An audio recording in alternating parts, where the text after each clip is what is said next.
Добрый день, дорогие друзья! Сегодня 19 июля 2013 года.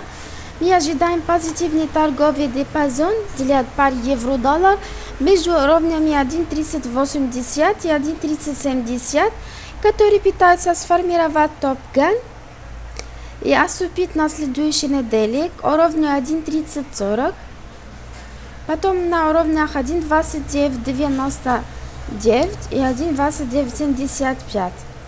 Это подтверждается на диаграмме четверного часа, так как курс евро-доллар пытается сформировать вершину, а затем мы ожидаем, что он будет резко снижаться, как случилось в первом периоде.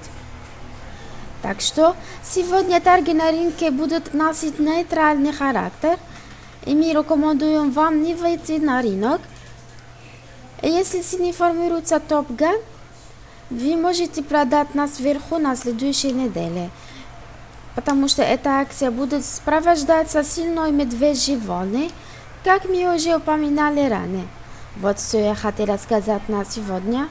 Для подробной информации, пожалуйста, смотрите наш сайт mbcfx.com.